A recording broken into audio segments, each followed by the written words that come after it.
First and foremost, it improves the artificial structure ROI, return of investment, because we are bringing the resources to LMS platform. So we have users on LMS platform, and now we have the resources on the LMS platform. So definitely it improves the participation of students and the return of investment.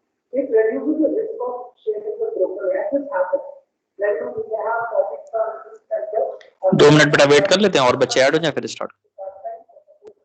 Yes, sir.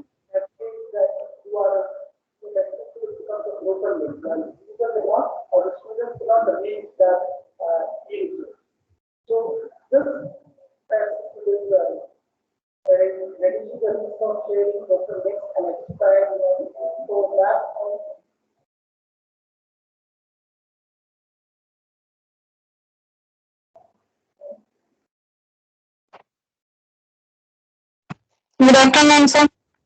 Good afternoon बेटा।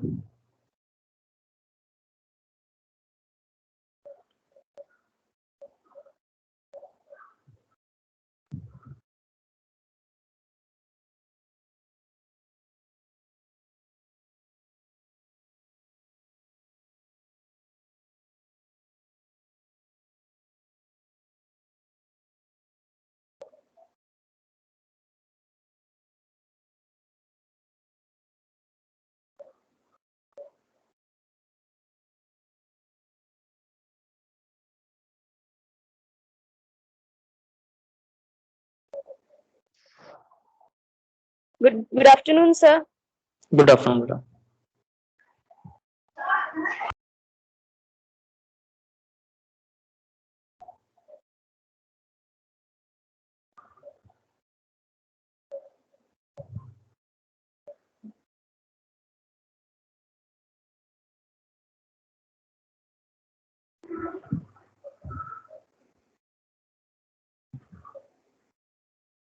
Slide दिख रही बेटा screen पर आपको?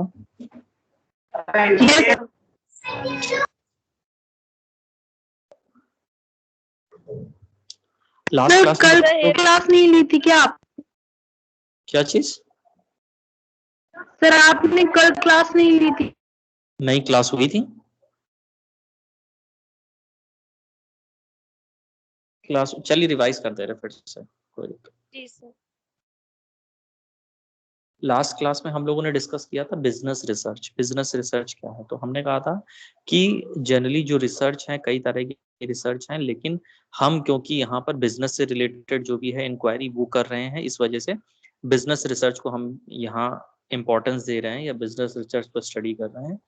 Business research में थोड़ा सा difference होता है, जस्ट ये कि बिजनेस रिसर्च प्रॉब्लम के सॉल्यूशन फाइंड आउट करने के लिए करी जाती है, यानी एक ऐसी रिसर्च जिसमें हमें प्रॉब्लम के सॉल्यूशन ढूंढने हैं, उसमें हम सिस्टमैटिक करें एनालिसिस, ऑब्जेक्टिव पहले आइडेंटिफाई करें, फिर डेटा कलेक्ट करें, फिर डेटा को एनालाइज करें, फिर डिसेमिनेट यानी कि फ्लोट करें इंफॉर्मेशन एक इंसान से दूसरे इंसान में या कई लोगों में, एंड यूज ऑफ इंफॉर्मेशन, और उसका कोई यूज हो यानी वो पर्पसफुल हो, कोई मीनिंगफुल इंफॉर्मेशन आपको दे।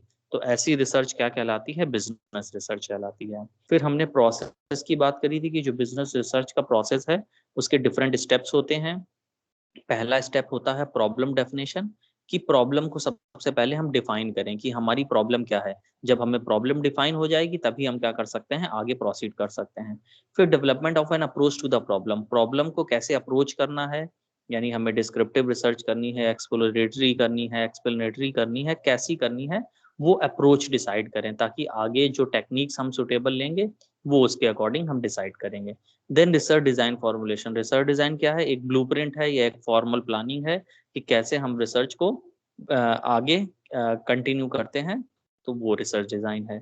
देन फील्ड वर्क और डेटा कलेक्शन है कि जो जनरली हमने डेटा कलेक्ट करना है वो क्या करना है, प्राइमरी डेटा होगा, यानी कि जो हमारे रिस्पोंडेंट है उनसे हम कलेक्ट करेंगे, इसलिए उसे फील्ड वर्क कहा गया है, वहां से हम डेटा कलेक्ट करते हैं। देन फिर डेटा प्रिपरेशन, फिर हम क्या करते हैं, डेटा को प्रिपेयर करते हैं, क्योंकि जो डेटा हम कलेक्ट करते हैं वो क्या होता है, ऐसा इस फॉर्म में नहीं होता है कि उसको एनालाइज किया जाए, तो उसे हम क्या करते हैं, कन्वर्ट करते हैं, एडिट कोडिंग टेबुलेशन करते हैं, ताकि उसको इतना एग्जैक्ट बना सकें या अप्रोप्रिएट बना सकें कि उस पर एनालिसिस किया जा सके। देन फिर क्या करते हैं, हम रिपोर्ट प्रिपरेशन या प्रेजेंटेशन देते हैं, जो भी हमारे डेटा कलेक्ट हुआ है उसके according bar chart, histogram, pie chart, या किसी तरह का कोई एनालिसिस, कोरिलेशन, रिग्रेशन, जो भी हमें करना है वो रिप्रेजेंट हम वहां पर करते हैं। तो ये डिफरेंट स्टेप्स हैं। पहले स्टेप हम लोगों ने डिफाइन करा था problem definition. Problem definition generally क्या है, जहां पर हमें प्रॉब्लम को डिफाइन करना होता है कि ये प्रॉब्लम क्यों है।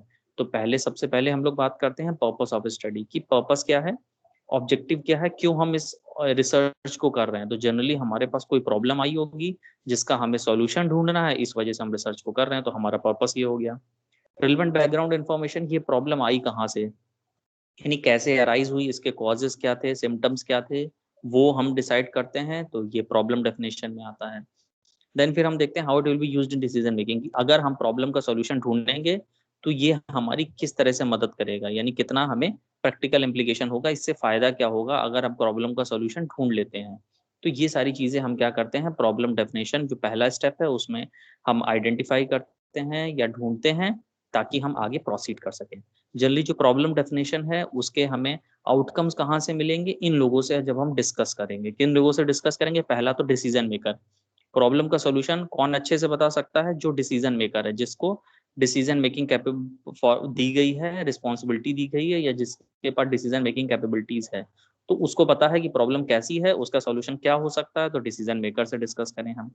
इंडस्ट्री एक्सपर्ट, जो डिफरेंट एक्सपर्ट्स हैं, वो क्या करते हैं, डिफरेंट इस तरह की सिचुएशंस काफी बार हैंडल कर चुके हैं या उनको कहीं ना कहीं फेस करी है उन्होंने, इस वजह से उन्हें बहुत ज्यादा इसके बारे में डिटेल इन्फॉर्मेशन होती है, इसलिए वो हमारी हेल्प कर सकते हैं, तो हम उनसे डिस्कस करते हैं।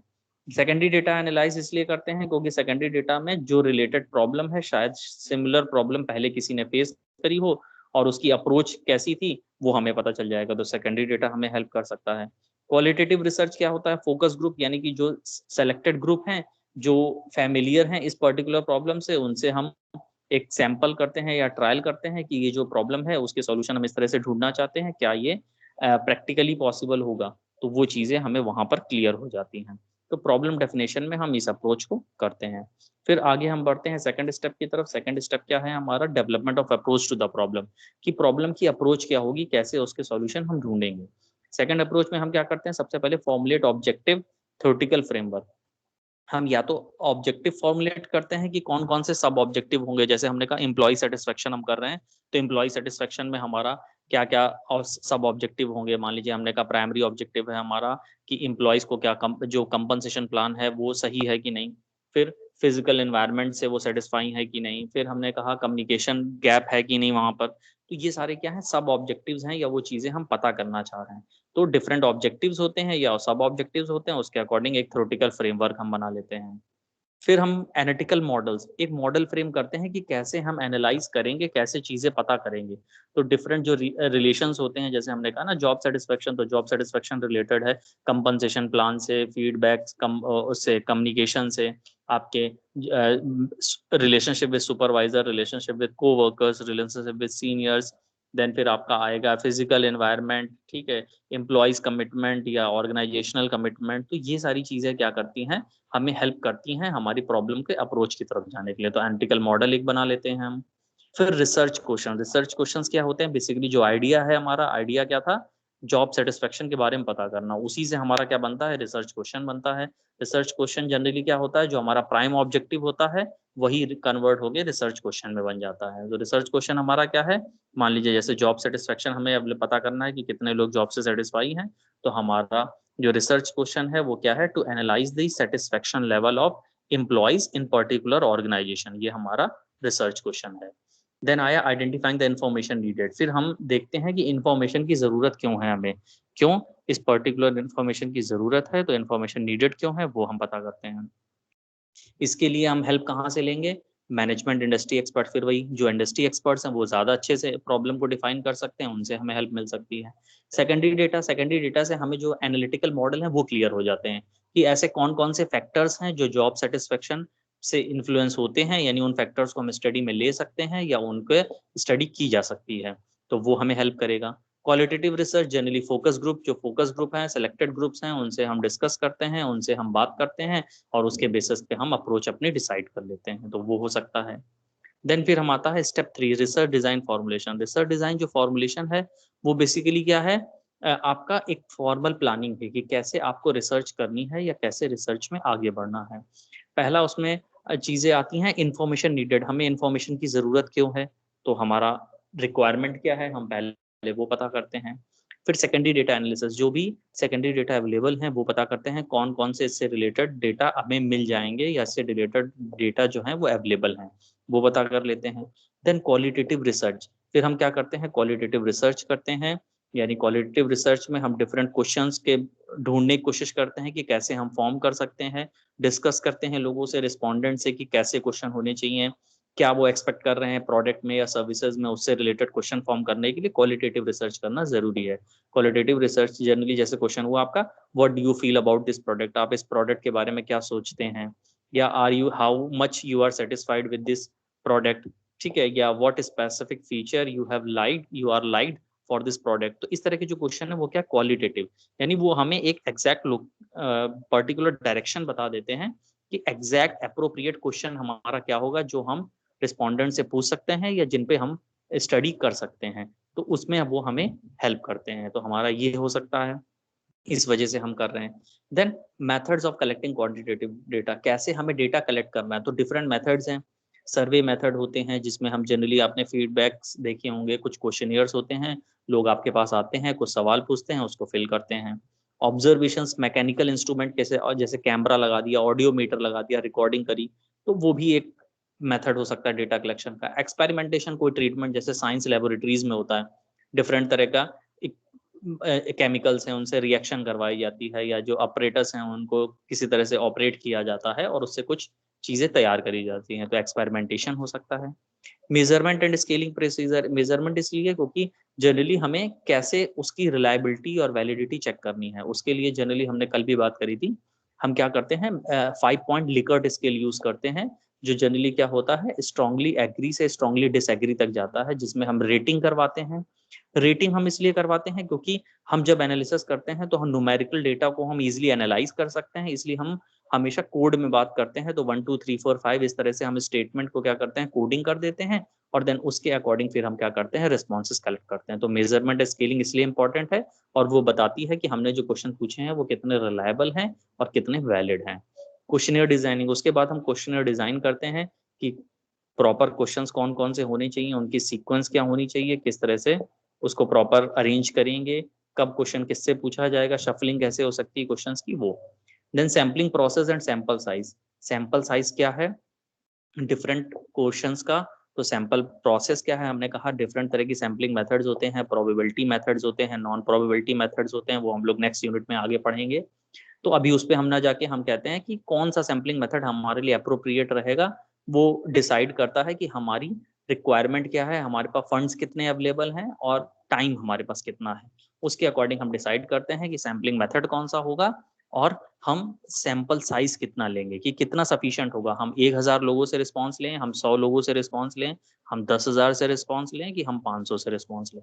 तो ये सारी चीजें हमें सैंपल साइज में देखते हैं। Then plan of data analysis, अब हम डेटा को एनालाइज कैसे करेंगे, उसकी प्लानिंग, कि डेटा हमने एनालाइज करना है तो पहले डेटा कलेक्ट करेंगे, फिर उसको क्या किसी एंट्री करेंगे हम सॉफ्टवेयर के थ्रू, या हम मैनुअली उसको चेक करेंगे, कैसे डेटा एनालाइज करेंगे, उसके अकॉर्डिंग हम प्लान करते हैं। तो ये क्या है, रिसर्च डिजाइन है। रिसर्च डिजाइन हमें ये हेल्प करती है कि कैसे हमें जो भी रिसर्च है उसको एफिशिएंटली और इफेक्टिवली हम परफॉर्म कर सकते हैं।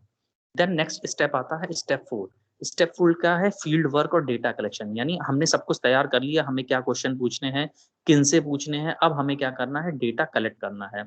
तो फील्ड वर्क इसलिए क्योंकि हमें डायरेक्ट क्या करना है, इंटरेक्ट करना है लोगों से, फेस टू फेस इंटरेक्शन करना है, इसलिए उसका नाम दिया फील्ड वर्क। फील्ड वर्क यानी कि आपको लोगों के पास तक जाना है, उनसे इंटरेक्ट करना है और उनसे क्या करने हैं, सवाल पूछने हैं।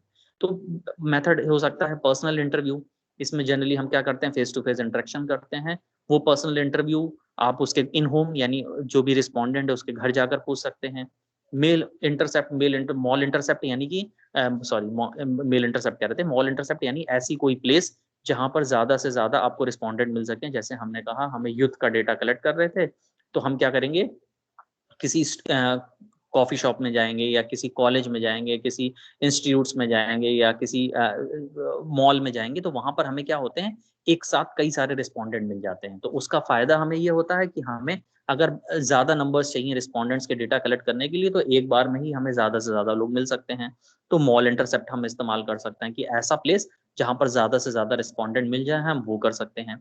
और कंप्यूटर असिस्टेड पर्सनल इंटरव्यू या कंप्यूटर असिस्टेड यानी रिकॉर्डिंग्स होती हैं, वहां पर ऑटोमेटेड कॉल्स होती हैं, जैसे कस्टमर केयर कॉल्स आती हैं आपके पास, प्री डिफाइंड क्वेश्चंस होते हैं, पहले से डिसाइडेड होते हैं ये क्वेश्चन पूछने हैं, वो वॉइस चलती रहती है, आपसे क्वेश्चन पूछा जाता है, आपके जो जवाब होते हैं वो रिकॉर्ड होते रहते हैं और उसके अकॉर्डिंग एनालाइज कर सकते हैं। तो पर्सनल इंटरव्यू हम ऐसे भी कर सकते हैं। फिर आता है telephonic interview. Telephonic interview generally क्या है, कॉल्स के थ्रू होता है। कॉल्स में क्या होता है, टेलीफोनिक या कंप्यूटर असिस्टेड होती है। टेलीफोनिक में हम कॉल करते हैं, उनसे पूछते हैं कि हमारे ये सवाल है, इनके जवाब दीजिए, तो डायरेक्ट इंटरेक्शन हो रहा है हमारा। कंप्यूटर असिस्टेड में हम क्या करते हैं, पर्सनल इंटरव्यू कंप्यूटर कर रहा है जिसमें प्री रिकॉर्डेड क्वेश्चंस हैं, वो रिकॉर्डेड क्वेश्चंस प्ले हो रहे हैं और उनके जो रिस्पॉन्सेज क्या हो रहे हैं, रिकॉर्ड हो रहे हैं, तो वो टेलीफोनिक इंटरव्यू है। मेल, ट्रेडिशनल मेल जनरली हम क्या करते हैं, एनवलप में हमने क्वेश्चनेयर बनाए, एनवलप में रखे, उसको पोस्ट कर दिया, वहां तक पहुंचे उनके घर में, उन्होंने सारे फिल करे, टिक लगाया उसको, फिर एनवलप में रखा और हमारे एड्रेस पे पोस्ट कर दिया। तो ऐसे भी हम डेटा कलेक्ट कर सकते हैं। नेक्स्ट ऑप्शन आता है इलेक्ट्रॉनिकली। इलेक्ट्रॉनिकली जनरली जैसे हम गूगल फॉर्म में आपको फिल करना बताएंगे, तो डिफरेंट जो गूगल फॉर्म्स हैं उसमें आप क्वेश्चनेयर डिजाइन कर सकते हैं। डिफरेंट जो ईमेल आईडीज हैं, अगर उनके पास आपके पास उनकी ईमेल आईडीज हैं या उनके कॉन्टैक्ट्स हैं तो वहां पे सेंड कर सकते हैं, व्हाट्सएप के थ्रू उसका लिंक प्रोवाइड कर सकते हैं या फेसबुक पे शेयर कर सकते हैं और आपको रिस्पॉन्सेज वहां से उनके मिल जाते हैं। तो हम क्या कर सकते हैं, इलेक्ट्रॉनिकली भी रिस्पॉन्सेज कलेक्ट कर सकते हैं। तो ये क्या है, डिफरेंट मेथड्स हैं जिनके थ्रू हम क्या करते हैं, डेटा कलेक्ट करते हैं। अब बात आई डेटा प्रिपरेशन की, कि डेटा को प्रिपेयर करना है, क्योंकि जो डेटा हमने कलेक्ट किया है जरूरी नहीं है उस पर एनालिसिस तुरंत हो सके। तो हमें क्या करना होता है, उसके लिए हमें कुछ ना कुछ ट्रीटमेंट करना होता है। वो क्या है, editing, coding, tabulation, verification of data. Generally क्या है, एडिटिंग, कोडिंग, क्योंकि जब भी हम डेटा कलेक्ट करते हैं, मान लीजिए हमने कोई क्वेश्चनर आपको फिल करने के लिए दिया, उसमें कुछ रिस्पॉन्सेज क्या थे, आपने गलत भर दिया या स्किप कर दिया, कि 2 क्वेश्चन के आपने जवाब दिए और आगे के जो 3 क्वेश्चन उनके जवाब नहीं दिए। तब हमारे पास ऑप्शन ये आता है कि क्या हम इसको स्किप कर दें, इस क्वेश्चनर को, क्योंकि आपने पूरे रिस्पॉन्स दिए नहीं है, या दूसरा ऑप्शन आता है कि इसके अप्रोक्सीमेट आंसर भरे जाएं ऊपर वाले रिस्पॉन्सेज देखकर। तो हम ऐसा भी कर सकते हैं। तो एडिटिंग हम करते हैं, जनरली ये एडिटिंग है। कोडिंग जनरली इसलिए करते हैं क्योंकि काफी सारी ऐसी स्टेटमेंट होती हैं, जैसे हमने कहा आपकी एज क्या है, तो उन्होंने कहा नहीं, आपकी, हमने कहा कि आप मेल हैं या फीमेल हैं, आपके किस रूरल एरिया में रहते हैं कि अर्बन एरियाज में रहते हैं। तो इस तरह के क्वेश्चंस अब डिस्क्रिप्टिव हैं, तो यहाँ पर हमें इसको एनालाइज करना थोड़ा सा मुश्किल होगा। तो हम क्या करते हैं, उसकी कोडिंग कर देते हैं। मान लीजिए हमने कहा जो मेल कैंडिडेट्स हैं उनकी कोडिंग हमने 1 करी है, जो फीमेल कैंडिडेट्स हैं उनकी कोडिंग 2 करी है। तो जब हम एंट्री करेंगे तो हम, अगर मेल रिस्पॉन्ड होगा तो हम उसको 1 लिखेंगे, फीमेल रिस्पॉन्ड होगा तो उसको 2 लिखेंगे, ताकि हमें एनालिसिस में आसानी हो। तो हम ये कर सकते हैं। ट्रांसक्रिप्शन बेसिकली क्या है, उस पर्टिकुलर फॉर्म में लाना जिसकी हमें रिक्वायरमेंट है, यानी टैबुलेशन या क्लासिफिकेशन। यानी हमें जैसे जैसे मार्कशीट बनती है, तो मार्कशीट में क्या होता है, एक स्टूडेंट है, उसका नाम है, उसके फैमिली में जो पेरेंट्स हैं या मदर्स उनका अगर नाम है, उसने सब्जेक्ट कौन कौन से ऑप्ट करे थे और हर सब्जेक्ट में उसको कितने मार्क्स मिले। तो ये क्या है, एक टैबुलेशन में आ रहा है या क्लासीफाई करके आ रहा है कि इस बच्चे के इस सब्जेक्ट में इतने मार्क्स हैं। तो जो मार्कशीट है वो क्या है, एक अच्छा रिप्रेजेंटेशन है आपको क्लासिफिकेशन या टैबुलेशन समझाने का। उसमें टेबल्स होती हैं, डिफरेंट रोज होंगी, कॉलम्स होंगे, उनमें उनके डिस्क्रिप्शन भरे होंगे, तो उससे इजी होता है समराइज करना किसी की परफॉर्मेंस को। तो हम क्या करते हैं, जनरली इस तरह से भी कर सकते हैं। तो ये भी एक हमारा इशू है, या उस पर भी हम कर सकते हैं। तो ये सारे क्या है, डेटा प्रिपेयर करने के मेथड्स हैं, यानी इनके थ्रू हम क्या कर सकते हैं, डेटा को प्रिपेयर कर सकते हैं। फिर आया रिपोर्ट प्रिपरेशन एंड प्रेजेंटेशन। अब फाइनल हमने सब कुछ डेटा एनालाइज कर लिया, डेटा कुछ चीजें कर ली, अब हमारे पास क्या आया, जो भी रिसर्च है हमारी, वो क्या करनी है, हमें दूसरे लोगों तक पहुंचानी है। दूसरे लोगों तक कैसे पहुंचेगी, जब उसको हम इफेक्टिवली सिंक्रोनाइज करेंगे, एक सिस्टमैटिक वे में लाएंगे और फिर लोगों के सामने प्रेजेंट करेंगे। तो वो लास्ट ऑप्शन जो आता है स्टेप 6, उसमें हम क्या कर रहे हैं, रिपोर्ट को तैयार कर रहे हैं और उसको इस तरह से बना रहे हैं ताकि वो क्या कर सके, लोगों तक पहुंच सके। जी सर। नॉर्मल पेपर क्या,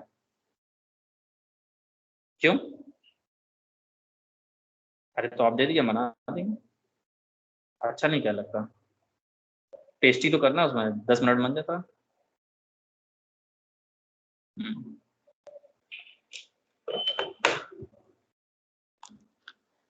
ठीक है बेटा, तो ये हो गया हमारा रिपोर्ट प्रिपरेशन की हम बात कर रहे थे।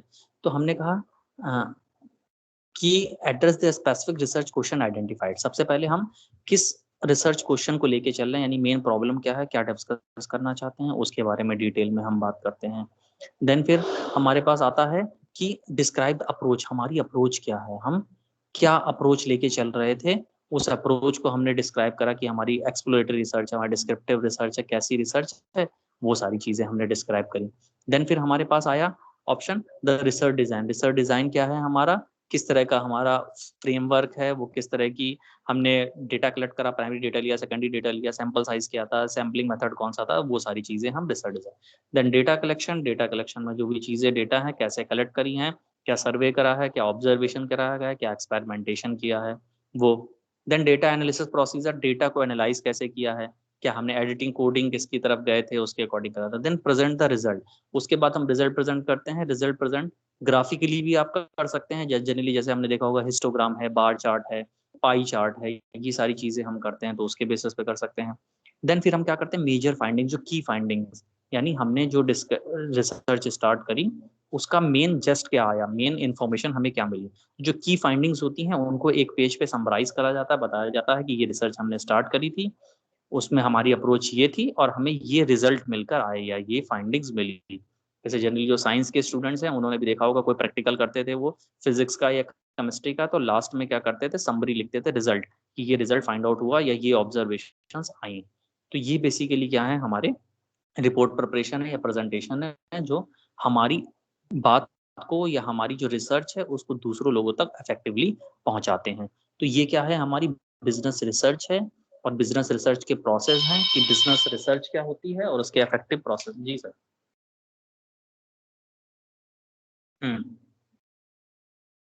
नेट पे गूगल फॉर्म के रूम में क्वेश्चन। ऑलरेडी है तो उसका लिंक पेस्ट कर लीजिए बस ऊपर, उसके पास और क्या, तो वो तो हमें पता। अरे आप दीजिए, हम बना देंगे, 10 मिनट काम है, हम सब ढूंढ के बना लेंगे, दीजिए। हाँ लिंक दे दीजिए, हम समझ समझ गए समझ। ठीक, ठीक है बेटा। तो ये था सारा जो डिस्कशन था वो हमारा बिजनेस रिसर्च का था। बिजनेस रिसर्च है क्या, उसके डिफरेंट प्रोसेसेस क्या हैं, उसके बारे में हम लोगों ने डिस्कस किया। तो आगे हम लोग बढ़ने से पहले पहले ये डिस्कस कर ले, इसमें किसी कोई क्वेरीज हैं, कोई स्टेप है जो आपको पूछना है वो पूछ सकते हैं।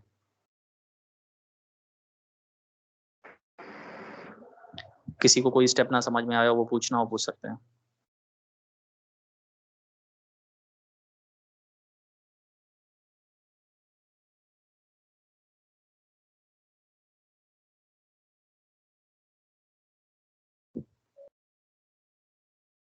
क्लियर है, आगे बढ़े। सर ये जो जितने स्टेप्स, हाँ सर जो जितने स्टेप्स हैं इन लोग को, इनके मतलब जब एग्जाम में लिखेंगे तो इनको सारे स्टेप को डिफाइन करना है, जैसे कि आपने नॉर्मल लिख दिया, मैंने पॉइंट लिख दिया, फर्स्ट स्टेप इज सफिशिएंट है, पॉइंट्स भी सफिशिएंट है, कोई दिक्कत नहीं, क्योंकि जो पॉइंट्स हैं वो यस। एकदम एग्जैक्ट हैं, वो कहीं इधर उधर के। सर जरूरी है कि आपने अगर 10 पॉइंट्स लिखे, 10 नहीं लिखे, 5 6 ऐसे लिख दे तो ठीक है ना? है, हाँ कोई जरूरत नहीं है, उसमें लिमिटेड जो भी है वो चीज है। जी, मतलब क्वेश्चन के अकॉर्डिंग। हाँ क्वेश्चंस के अकॉर्डिंग। Okay sir. 5 मिनट रुक जाइए फिर। हाँ बेटा, तो फिर नेक्स्ट हमारा जो टॉपिक आता है वो आता है साइंटिफिक रिसर्च। अब ये भी जनरली एग्जाम्स में ज्यादा आता है कि साइंटिफिक रिसर्च क्या है। तो ये भी बहुत ज्यादा अलग नहीं है, जो नॉर्मल रिसर्च होती है वही साइंटिफिक रिसर्च होती है। थोड़ा सा स्लाइड डिफरेंस ये है कि साइंटिफिक जो रिसर्च होती है वो दो तरह से काम करती है, या तो इंडक्टिव या डिडक्टिव। अब ये इंडक्टिव क्या है, डिडक्टिव क्या है, ये चीजें हमें थोड़ा समझना जरूरी है। तो इंडक्टिव जैसा क्या है, inductive researcher is to infer theoretical concept and patterns from observe data. इसमें क्या करते हैं, आप थ्योरी को बिल्ड करते हैं। जैसे आपने डिमांड थ्योरी पढ़ी थी, तो डिमांड थ्योरी में क्या था कि जो किसी भी प्रोडक्ट की डिमांड है वो डिपेंड करती है या डायरेक्टली रिलेटेड होती है, हम बात करते हैं प्राइस पर। तो वो क्या है, हम थ्योरी बिल्ड कर रहे हैं। कि डिमांड को अगर हमें एस्टिमेट करना है, डिमांड को पता करना है, तो हम क्या करें, थ्योरी बिल्ड करें या प्राइस को पता करें, एस्टिमेट करें, क्योंकि प्राइस में अगर चेंजेस करेंगे तो डिमांड क्या होगी, फ्लैक्चुएट होगी। तो इस तरह की अगर कोई रिसर्च है या इस तरह की हम कर रहे हैं तो वो इंडक्टिव रीजनिंग है। या इंडक्टिव रीजनिंग में हम क्या कर रहे हैं, थ्योरी को बिल्ड कर रहे हैं। जैसे डिमांड थ्योरी है, न्यूटन्स जो लॉ है, जनरली थ्योरी ही क्या करते हैं, लॉ बन जाते हैं बाद में। तो ये सब क्या है जिसमें हम रिलेशनशिप डेवलप कर रहे हैं, वो क्या है, हमारे इंडक्टिव रीजनिंग है या इंडक्टिव है। दूसरा आता है डिडक्टिव। डिडक्टिव बेसिकली क्या है, टू टेस्ट द, हाँ सर एक बार इंडक्टिव और बता दीजिए, बहुत शोर मचा रहे थे, सुनाई नहीं दिया था। इंडक्टिव में बेसिकली ये है कि इंडक्टिव जो रिसर्च है वो ये होती है कि आपको थ्योरी बिल्ड करनी है। यानी जैसे हमने कहा लॉ ऑफ डिमांड या लॉ, थ्योरी ऑफ लॉ, तो थ्योरी ऑफ डिमांड, तो थ्योरी ऑफ डिमांड में क्या करते थे हम कि जो किसी भी प्रोडक्ट की डिमांड है वो डायरेक्टली रिलेटेड होती है आपके जो भी है प्राइस से। तो प्राइस में अगर कोई सिचुएशन हो रहा है या जनरली, और हमने और फैक्टर्स लिए, ये सब्स्टिट्यूट प्रोडक्ट्स था, कॉम्प्लीमेंट्री प्रोडक्ट्स है, एडवर्टीजमेंट था, तो ये सारे क्या है, रिलेटेड हैं कहीं ना कहीं प्रोडक्ट की डिमांड से। तो इनके बीच के अगर रिलेशनशिप को हम डेवलप कर रहे हैं किसी फॉर कॉन्सेप्चुअल मॉडल के थ्रू, तो वो क्या है, इंडक्टिव रिसर्च है या इंडक्टिव रीजनिंग है। ठीक है, इसमें हमें क्या करना होता है, केवल थ्योरी बनानी है, थ्योरी को टेस्ट नहीं करना। सबसे बड़ा डिफरेंस यही है। जी सर बताइए क्या हो गया। अभी सर क्लास ले, 5 मिनट खत्म हो जाए क्लास। हाँ क्लास 5 मिनट में खत्म हो जाएगी। ठीक ठीक ठीक। तो बेटा इसमें क्या है, थ्योरी को आपको क्या करना होता है, बिल्ड करना होता है। यानी थ्योरी हम क्या करें, बिल्ड करें, उसमें थ्योरी को आपने करना है, बिल्ड करना है। और थ्योरी बिल्ड करने के बाद आप क्या कर सकते हैं, जो भी थ्योरी है उसको अब हम क्या करेंगे, नेक्स्ट में उसको टेस्ट करेंगे। यानी हमने कोई मॉडल लिया, हमने कहा कि जो प्राइस है वो किसी प्रोडक्ट की जो डिमांड है वो डिपेंड करती है प्रोडक्ट के प्राइस पर। तो हम क्या करें, अब इसको टेस्ट करके देखते हैं कि अगर हमने प्रोडक्ट का प्राइस कम कर दिया तो क्या डिमांड चेंज हो रही है। तो अगर हम उसकी टेस्टिंग कर रहे हैं तो वो क्या है, डिडक्टिव। डिडक्टिव का मतलब होता है हम फाइनल कंक्लूजन तक पहुंच रहे हैं, एग्जैक्ट क्लोज आ रहे हैं। क्लोज तभी आएंगे जब हम क्या कर सकेंगे, उस चीज को टेस्ट करके देखेंगे। तो जब हम थ्योरी को टेस्ट करते हैं तो वो थ्योरी टेस्टिंग क्या होती है, डिडक्टिव रीजनिंग। तो साइंटिफिक रिसर्च हमेशा दो ही तरह की होती हैं, या तो इंडक्टिव, या तो हम थ्योरी को बिल्ड करते हैं या हम थ्योरी को टेस्ट करते हैं। तो दूसरे वर्ड्स में कहें, साइंटिफिक रिसर्च क्या है, एक सिस्टमैटिक लॉजिकल रिसर्च है जिसमें हम थ्योरी को टेस्ट करते हैं या थ्योरी को बिल्ड करते हैं, यही हमारा प्राइम ऑब्जेक्टिव होता है। तो ऐसी रिसर्च क्या होती है, हमारी साइंटिफिक रिसर्च होती हैं। आगे की स्लाइड्स में भी यही दिया हुआ है, inductive research generally theory building होती है और deductive research generally theory testing होती है। थ्योरी टेस्टिंग इसलिए क्योंकि जब हम थ्योरी को टेस्ट करते हैं, बार बार चेक करके देते हैं, तो ही वो थ्योरी क्या बनती है, लॉ। जैसे न्यूटन्स लॉ बना, ठीक है, डिमांड लॉ बना। तो वो क्यों बना, क्योंकि हमने थ्योरी को बार बार टेस्ट करके देखा। जैसे जैसे हम थ्योरी को टेस्ट करते गए वैसे वैसे वो क्या बनता गया, लॉ एक्सेप्टेबल। क्या हो जो गया? प्रैक्टिकल मतलब थ्योरेटिकल एक डेफिनेशन, जो थ्योरेटिकल एक डेफिनेशन दी गई थी, तो उस थ्योरेटिकल डेफिनेशन को एक बार प्रैक्टिकली देखा गया कि बार बार वो रिपीट हो रही कि नहीं, सेम सिचुएशन, उसको टेस्टिंग कहेंगे। जैसे जनरली हम उसमें करते थे, केमिकल्स मिलाते थे, तो हम कहते थे कि इस केमिकल को मिलाएं तो ये गैस बनती है। तो हम क्या करें, अगर उसको टेस्ट करके जी। देखें और 25 लोग हैं, 25 लोग टेस्ट करके वही गैस बन रही है, उसको डेवलप हो रही है, या वही केमिकल रिएक्शन हो रहा है, इसका मतलब हमने अब टेस्ट कर लिया उसको। तो थ्योरी टेस्टिंग हो गई। और थ्योरी उस समय क्या थी, केवल डेवलप, यानी डेवलप करना, यानी किसी ने बताया कि ऐसा कुछ करें तो कुछ नया बनेगा। तो वो केवल थ्योरी अभी बिल्डिंग है, किसी ने टेस्ट नहीं किया। टेस्ट कब करेंगे, जब कई सारे लोग उसको टेस्ट कर रहे हैं, तो वो क्या है, थ्योरी टेस्टिंग है। तो वो डिडक्टिव है, यानी वो क्या करती है, कंफर्म कर देती है कि जो भी हमने सोचा है वो सही है कि गलत है। तो साइंटिफिक रिसर्च हमें क्या करती है, ट्रुथ रिवील करती है, सच्चाई बताती है कि हम कॉन्सेप्चुअल बात नहीं कर रहे हैं, हम जो चीज कर रहे हैं वो क्या है, प्रैक्टिकली सही है। तो वो क्या है, हमारी थ्योरी टेस्टिंग है। ठीक है, तो साइंटिफिक मेथड हमारा ये होता है, the method of all logically trained minds. दूसरा, ये एक ऐसा मेथड है जिसमें लॉजिकली ट्रेन्ड रिसर्चर चाहिए। यानी अगर उनके पास जो भी है बेसिक टेक्निकल नॉलेज नहीं है कि कैसे हम मॉडल डेवलप करेंगे। तो मॉडल, जो कॉन्सेप्चुअल मॉडल्स होते हैं, वो डिफरेंट सॉफ्टवेयर्स के थ्रू बनाए जाते हैं। थोड़ा सा हम डेमोन्स्ट्रेशन आपको देंगे किस तरह से मॉडल्स बनते हैं। तो वो उसके लिए आपको एक्सेल बहुत अच्छे से आना चाहिए। जो प्राइम रिक्वायरमेंट है वो MS एक्सेल आपको बहुत अच्छे से आना चाहिए, तभी आप मॉडलिंग कर सकते हैं या जो मॉडल है वो डेवलप कर सकते हैं। तो ये सारी रिक्वायरमेंट तभी है जब आप लॉजिकली ट्रेन्ड माइंड होगा, यानी वो रिसर्चर अगर वो ट्रेन्ड है, उसके पास वो नॉलेज है, तभी वो साइंटिफिक रिसर्च कर सकता है। यानी या थ्योरी बिल्ड करेगा या थ्योरी टेस्ट करेगा। अगर वो ऐसा नहीं है, उसको नहीं पता, स्टैटिस्टिकली वो स्ट्रांग नहीं है, उसे नहीं पता सेंट्रल टेंडेंसी कैसे बनाई जाती है, स्क्यूनेस का मतलब क्या है, कर्टोसिस का मतलब क्या है, बार चार्ट कैसे बनाते हैं, पाई चार्ट कैसे बनाते हैं, तो वो उसको नहीं कर सकता या वो उसको एनालाइज नहीं कर सकता। साइंटिफिक रिसर्च की सबसे एलिमेंट जो एसेंशियल रिक्वायरमेंट है, ट्रेन्ड माइंड चाहिए हमें, ट्रेन्ड रिसर्चर चाहिए जिनके पास वो एक्सपर्ट हो, उसकी नॉलेज हो उसमें। The percent of truth as logical. दूसरा वो क्या करता है, ट्रुथ को रिवील करती है। साइंटिफिक रिसर्च हमेशा बताती है कि हम जो मॉडल कह रहे हैं, हम जो कॉन्सेप्ट कह रहे हैं, उसको प्रैक्टिकली हमने टेस्ट करके देखा है कि हाँ ये चीज सही है, कोई लॉजिक है, बिना लॉजिक के बिना सिर पैर के हम बात नहीं कर रहे हैं। हमने उसको कई बार टेस्ट किया, वेरीफाई किया, तब हम इस नतीजे पे पहुंचे हैं कि ये थ्योरी काम करेगी या ये सही रहेगी। Then classifies fact, sees their mutual relation through experimentation. फिर हम क्या करते हैं, डिफरेंट जो फैक्टर्स हैं उनको आइडेंटिफाई करते हैं, उनके बीच के रिलेशनशिप देखते हैं, लॉजिकल आर्ग्यूमेंट्स करते हैं उस पर कि क्या ये चीज सही होगी, अगर ये फैक्टर ना रख के कोई दूसरा वेरिएबल रखा जाए तो रिजल्ट आउटपुट में क्या चेंज आता है। तो इस तरह की चीजें हम करते हैं, तो वो हमारे साइंटिफिक मेथड्स में ही आते हैं या साइंटिफिक मेथड्स के फीचर्स हैं। अब आता है basic postulates of scientific methods, यानी एक साइंटिफिक मेथड में क्या क्या चीजें होनी चाहिए, एसेंशियल रिक्वायरमेंट्स क्या है। पहली है एम्पेरिकल एविडेंस। जो साइंटिफिक रिसर्च है वो क्या करती है, आपको एम्पेरिकल एविडेंस देती है, यानी लॉजिकल एविडेंस। बिना एविडेंस के सबूत के बात नहीं करती। यानी अगर उसने कहा ये थ्योरी है, तो वो थ्योरी कैसे बनी, क्योंकि उसने कहा कि इन इन लोगों ने एक्सपेरिमेंट किया था, उन लोगों ने कहा था हाँ अगर प्राइस में चेंज कर दिया जाए तो डिमांड किसी भी प्रोडक्ट की, वो कोई भी प्रोडक्ट हो, वो FMCG प्रोडक्ट हो, वो ऑटोमेटिक ऑटोमोबाइल सेक्टर का हो, वो कोई एग्रीकल्चरल प्रोडक्ट हो, कोई भी प्रोडक्ट हो, अगर प्राइस चेंज होगा तो उसकी डिमांड चेंज होगी। तो हम एविडेंस दे रहे हैं आपको, सारे हर इंडस्ट्री हर सेक्टर में हमने चेक किया और तब फिर आपको बता रहे हैं, ऐसे हम कोई हवा में बात नहीं कर रहे हैं। तो ये लॉजिकल एविडेंस देती है। Utilise relevant concept.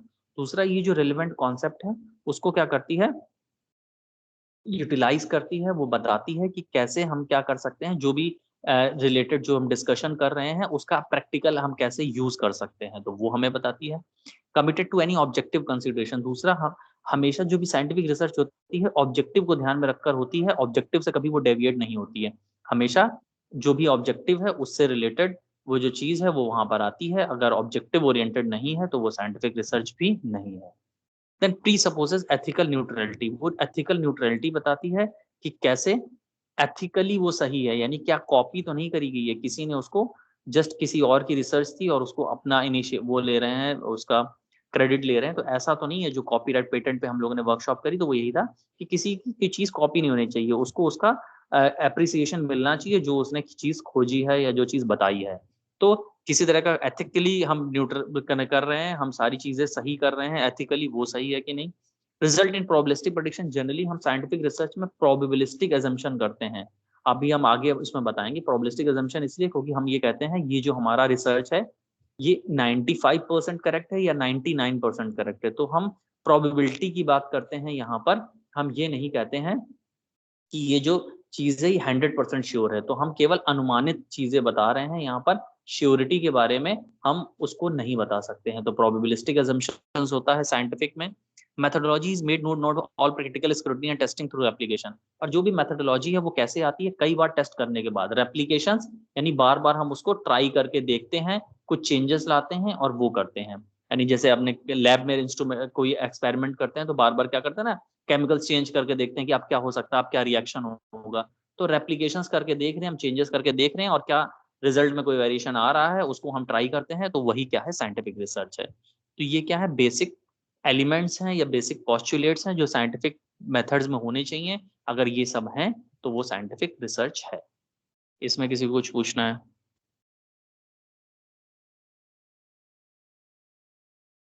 No sir. ठीक है। फिर साइंटिफिक मेथड्स एंश्योर्स क्या करती है एम्प्लॉयज को, जनरली जैसे का ऑब्जेक्टिव वही चीजें आ रही हैं कि साइंटिफिक रिसर्च में होना क्या चाहिए या क्या चीजें मैंडेटरी हैं। पहला तो ऑब्जेक्टिव, ऑब्जेक्टिव होना चाहिए, बिना ऑब्जेक्टिव के कोई भी रिसर्च नहीं हो सकती। दूसरा, केयरफुली प्लानिंग हो, डिजाइन जो हमने कहा ना रिसर्च डिजाइन वो अच्छी बनी हो, तभी हमारा रिजल्ट ऑब्जेक्टिव ओरिएंटेड आएगा। तीसरा कह रहा है फ्रैंकनेस, अगर कोई चीज हमने रिप्रेजेंट करी है, कोई कमी है रिसर्च में, जैसे जनरली कमी ये होती है कि सैंपल साइज हमारा छोटा होता है, जो भी हम रिसर्च कर रहे हैं वो 100 लोगों पे करते हैं, 300 लोगों पे करते हैं, टोटल पॉपुलेशन अब 3 करोड़ पॉपुलेशन है तो 3 करोड़ पॉपुलेशन पे नहीं करी जा सकती, तो हम क्या करते हैं सैंपल पे करते हैं। तो ये चीजें हमें फ्रैंकली बतानी होगी कि हम जो रिसर्च कर रहे हैं वो सैंपल पे कर रहे हैं, टोटल पॉपुलेशन पे नहीं कर रहे हैं, ये इसकी रिक्वायरमेंट है। Adequate data with adequate method, सही मेथड का यूज करें और सफिशिएंट डेटा कलेक्ट करें ताकि हमें अप्रोप्रिएट या एग्जैक्ट रिजल्ट मिल सके, वो जरूरी है। Carefully check data for validity and reliability, दूसरा हम टाइम टू टाइम क्या करें, डेटा को चेक करते रहें, वेरीफाई करते रहें कि डेटा कहीं गलत रिजल्ट तो नहीं दे रहा, गलत क्वेश्चन तो हमने नहीं पुट अप करा है, गलत लोगों से तो नहीं पूछा है, ये वैलिड और रिलायबल करना जरूरी है, उसको टेस्ट करते रहें। Conclusion confined to those justified by the data, उसके बाद जो कंक्लूजन हमने ड्रॉन करा लास्ट में, हम कहते हैं ना कि रिसर्च हमने ये करी और उसमें हमें ये रिजल्ट आया, तो वो जब कंक्लूड कर रहे हैं तो जल्दी में नहीं होना चाहिए, प्रॉपर हम क्या करें ऑब्जर्व करें, थॉरोली उसको रीड करें, फिर से उसको चीजें देखें एक बार और देन फिर हम फाइनलाइज करें कि ये इसकी फाइंडिंग्स आई हैं। फिर बोल रहा है confidence, competence, reputation, experience, honesty, integrity of researcher. दूसरा, रिसर्च इफेक्टिव तब होगी जब जो रिसर्चर है वो कॉन्फिडेंट होगा, कॉम्पिटेंट यानी योग्य होगा, उसको एनालिसिस सारा हमने कहा ना उसमें उसको आनी चाहिए, डिफरेंट एनालिसिस उसको आने चाहिए, अगर उसको लॉजिकल है नॉलेज है तब वो कर सकता है। उसकी रेपुटेशन बताता है कि अगर वो अच्छे से सारी चीजें प्लान कर रहा है इसका मतलब वो ट्रेंड है, उसके पास सारी इंफॉर्मेशन है।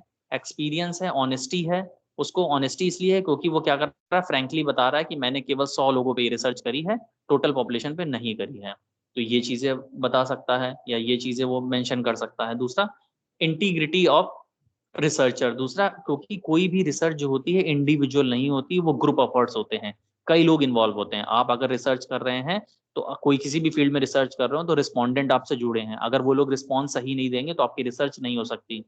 किसी ने आपको गाइड किया होगा, किसी ने आपको सपोर्ट किया होगा, किसी ने उन लोगों से मिलवाया होगा कि ये आपको रिस्पॉन्स दे सकते हैं, तो कहीं ना कहीं ग्रुप एफर्ट्स है, कई लोग इन्वॉल्व हैं, इस वजह से ये क्या है हमारा जो भी है साइंटिफिक रिसर्च जो है वो क्या है बेसिकली एक हमें इंटीग्रिटी रिसर्च है, इसमें काफी लोग इन्वॉल्व हैं और उसी तरह से वो क्या करते हैं एफर्ट्स करते हैं, तो ये साइंटिफिक रिसर्च है। थोड़ा सा एक इसमें ब्रीफ में और भी है कि साइंटिफिक रिसर्च जनरली 3 ही तरह की होती हैं, या तो एक्सप्लोरेटरी जो हमने पहले बात करी थी, डिस्क्रिप्टिव और एक्सप्लेनेटरी जो कॉज एंड इफेक्ट है, तो इसी तरह की रिसर्च होती है और कोई रिसर्च जो है वो साइंटिफिक रिसर्च में नहीं आती। तो इन 3 तरह की अगर रिसर्च हो रही है और जनरली हमारे कोर्स में भी यही 3 तरह की रिसर्च है या इन्हीं 3 तरह की जो रिसर्च है उनके बारे में हम लोग पढ़ेंगे। तो ये जो 3 तरह की रिसर्च है वो क्या है हमारी साइंटिफिक रिसर्च है या साइंटिफिक रिसर्च में आती हैं। तो ये है क्या हमारी साइंटिफिक रिसर्च है। तो जनरली ये जो साइंटिफिक रिसर्च है उससे रिलेटेड जो भी हम लोगों ने डिस्कशन करा उसमें किसी कुछ पूछना है।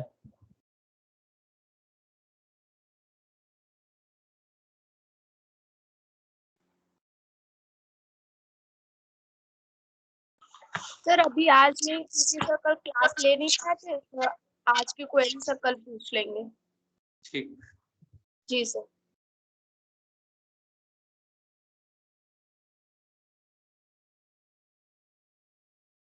और किसी को कुछ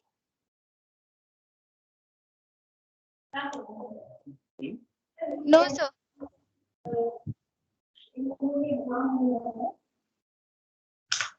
हाँ ठीक है बेटा, तो क्लास अब आप लीव कर सकते हैं, फिर नेक्स्ट क्लास में हम लोग आगे का डिस्कशन करेंगे। Okay sir. Thank you sir.